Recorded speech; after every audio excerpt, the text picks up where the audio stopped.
Hello students, this class is for class 10 and we are discussing about behavior of gases. So today's class will start from how to measure the gas pressure.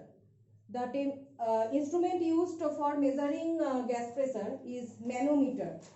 So the figure that I have drawn in board is the picture or figure of manometer.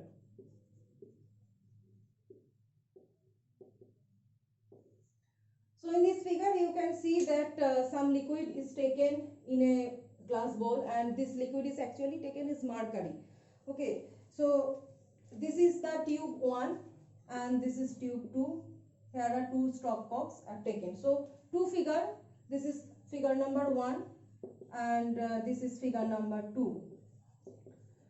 So you can see that in figure number 1 the level of two liquids are same. This is one liquid and generally the liquid that is used here is mercury, and here you can see that these levels, the level of these two liquid is same here because stopcocks are open and the atmospheric pressure in both case, in both side, in 1 and 2, the atmospheric pressure is same, and that's why the level of two liquids are same. The liquid, when this liquid two liquid level are same, it indicates that the pressure in both sides, these two sides, pressure in both sides are same.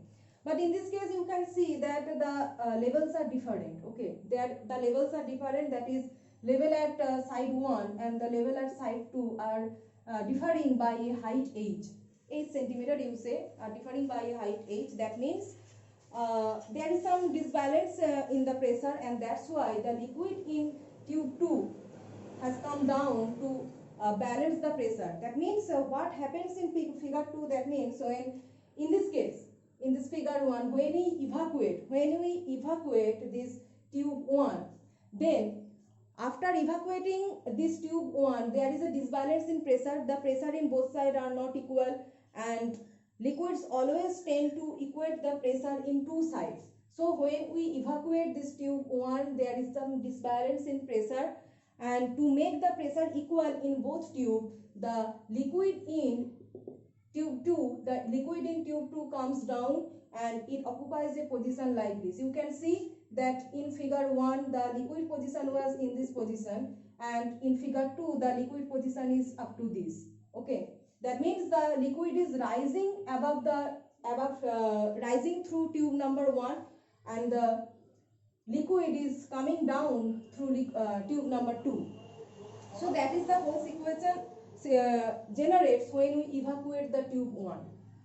So evacuate tube 1, pressure gets disbalanced, and to make the pressure equal in two tubes, liquid rises through tube number 1. You can see there is a rise up in tube number 1, and to make the pressure equal in both sides, the liquid in tube 2 comes down up to this portion. So now there is a gap between these two layers, and this gap is known as, suppose I have taken this gap as 8 centimeter. So how we calculate the pressure? So height equal to h equal to height, rho equal to density, density of the gas, and acceleration due to gravity,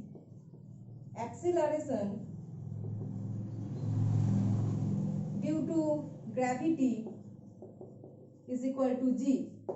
In this three condition, the pressure exerted pressure we can calculate by applying the formula rho h into g, This is the formula for calculating pressure of a gas, and rho is the density, g is the acceleration due to gravity. And you know how you can calculate this h? You can calculate this h from manometer. Okay, so manometer is giving the value of this h, that is the difference in layer of two tube of the liquid in two tubes, difference in the layer of the liquid. So this is the process of measuring the pressure. Next is volume. So volume is actually the container volume where we have taken the gas.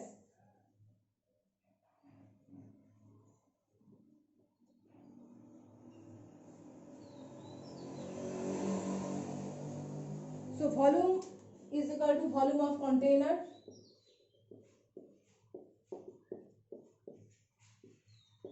Volume of container. So units you know that centimeter cube, ml, liter, etc. So what are the correlation? 1 meter cube equal to 1000 liter is equal to 1000 decimeter cube. 1000 decimeter cube. These are some relationship for measuring volume. This is simplest thing. Next we are going to the Boyle's law. That is, Boyle's law is defining how pressure and temperature, pressure and volume vary with each other. So next is Boyle's temperature. Boyle's law. So the first one is pressure, temperature and volume are known as standard variables. Okay, these three are known as standard variables. If any one vary or more than one vary, then the nature of the gas changes. So pressure, volume and temperature are known as standard variables. So Boyle's law actually determined the relationship between pressure and volume. Okay, so if it is determining the nature between pressure and volume relationship, then T must be constant here, right? T must be constant here. So Boyle's law stated that at constant temperature is constant, the volume of a given mass of a gas is inversely proportional to its pressure. That is V proportional to 1 by P. This was stated by Boyle. That is, volume of a given mass of a gas is inversely proportional to its pressure at constant temperature. The pressure is constant, it must be mentioned in Boyle's law, and this states that if we increase the pressure, volume will decrease. If we decrease the pressure, volume will increase. Just like inversely proportional. So V equal to K into 1 by P. You know this K is proportionality constant. This is proportionality constant. So PV equal to K, and that means it is constant. So this is actually the Boyle's law. The multiplication of pressure and volume is constant, and if we take two different conditions, that is P1 V1 equal to P2 V2 equal to P3 V3, all become constant according to Boyle's law. So here we are getting the graph of pressure and volume. So what is that graph? That is pressure and volume graph is giving hyperbola. Okay, it giving rectangular hyperbola like this. That is, volume is increasing, pressure decreasing, inversely proportional. You see, volume increasing, pressure decreasing, or you can say volume decreasing, pressure increasing, like this. So it is rectangular hyperbola. Rectangular hyperbola. This side, this one is x-axis and this one is y-axis. So this graph is at constant t. When t is constant, at a particular t. So if we measure this hyperbolic graph at different temperature, suppose we are drawing one graph at T1 temperature, and we are drawing another graph in T2 temperature. So we are taking two graphs, that is P versus V graph, at two temperature like this. We are getting. So one is T1 and one is T2.